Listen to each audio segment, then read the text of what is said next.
नमस्कार, मेरा नाम है ऋषभ और मैं एक सरकारी कर्मचारी हूँ। पिछले साल एक फितूर चढ़ा कि badminton fastest racket sport of the world है, तो क्यों ना इसे अपने रूटीन में शामिल किया जाए। तो 36 अभी मेरी एज है, 35 इयर्स की एज में मैंने स्टार्ट किया और ड्रीम बैडमिंटन अकेडमी मुझे पता चला कि जोधपुर की बेस्ट बैडमिंटन अकेडमी है और यहाँ के जो कोच हैं प्रेम सिंह चौहान जी, इंटरनेशनल बैडमिंटन प्लेयर हैं, इनके अंडर में मैंने ट्रेनिंग शुरू करी।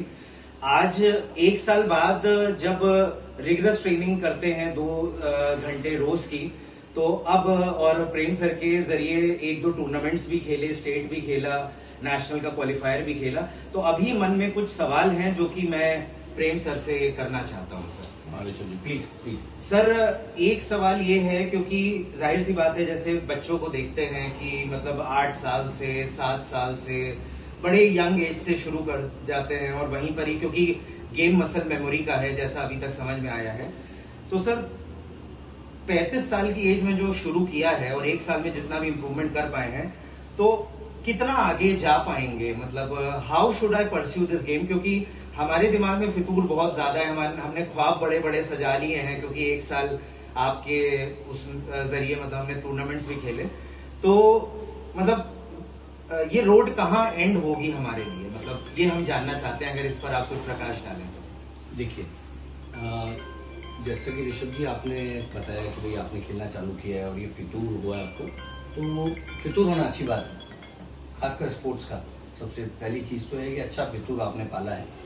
और दूसरी बात रही कहाँ तक जाएंगे, ये देखिए ये सवाल बहुत पेचीदा है, क्योंकि भविष्य कोई नहीं जानता है। पर मैं इतना जानता हूँ कि अगर आप मेहनत करते रहेंगे, अगर आप डेडिकेटली सीखेंगे, जैसे रोज आप आते हैं, हम भी आते हैं, अपन सब साथ ही खेलते हैं, और अगर आप रेगुलर प्रैक्टिस करते रहेंगे, तो मैं ये जरूर कह सकता हूँ गारंटी के साथ कि जिस पोजीशन पे आप हैं आज से, उससे कम से कम 50 गुना ज्यादा बेटर हो जाएंगे। अब होता क्या है कि आपका ये फितूर कहां तक, कितने टाइम तक रहेगा? अगर ये 5 साल रहता है तो मैं बहुत श्योर हूं कि आप राजस्थान टीम से सेलेक्ट हो जाएंगे। ऐसा भी हो सकता है आप इंडिया के लिए सेलेक्ट हो जाए, ऐसा किया है पास में लोगों ने, कोई बड़ी बात नहीं है। अब वेटरन्स के टूर्नामेंट होते हैं, मास्टर्स टूर्नामेंट होते हैं, लोग जाते हैं जिन्होंने कभी खेलना नहीं चालू किया था, उन्होंने 35-36 में चालू किया और वो 40 में इंडिया रिप्रेजेंट कर रहे हैं। वो इसलिए कर रहे हैं क्योंकि उनको फितूर बहुत हाई लेवल का है, उनकी डेडिकेशन है, उनका मेहनत। अगर आप करेंगे आप भी जरूर आगे बढ़ेंगे।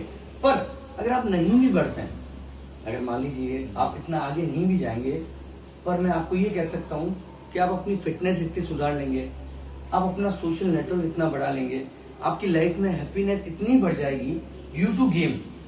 स्पोर्ट्स आपको इतनी चीजें सिखा देगा और जो शायद मुझे लगता है और किसी फील्ड में सीखने को नहीं मिलती। या आपको हार मानना सीख जाएंगे आप जिंदगी में, और जो आदमी हार मानना सीख लेता है वो दुनिया में फिर कभी हारता ही नहीं है, क्योंकि हारना जब आप पचा लेते हैं तो आप जीवन में बहुत आगे बढ़ जाते हैं। फिर आप सीखना चालू कर देते हैं। हारेंगे तभी सीखेंगे, जो हारता नहीं है वो सीखता नहीं है। तो स्पोर्ट्स आपको हारना सिखाता है, और हारना सीखेंगे तो आप आगे बढ़ना सीखेंगे, और लाइफ के हर फील्ड में आपको फायदा मिलेगा। तो मेरा आपसे ये कहना है, आप ये मत सोचिए मैं आगे कहां तक जाऊंगा, नहीं, आप गेम खेलिए, आप खेलते रहिए, आप सीखते रहेंगे। हम भी आपसे सीखते हैं, सब एक दूसरे के कोच है एक्चुअली। यहाँ कोच कोई किसी का नहीं है, आप भी खेलने आते हैं, मैं भी खेलने आ रहा हूँ, सब सीख रहे हैं साथ में। तो हम भी आपसे सीखते हैं, वैसे ही सीखते रहेंगे। तो आप रेगुलर खेलिए, all the best, thank you, और आगे जाएंगे आप। Thank you.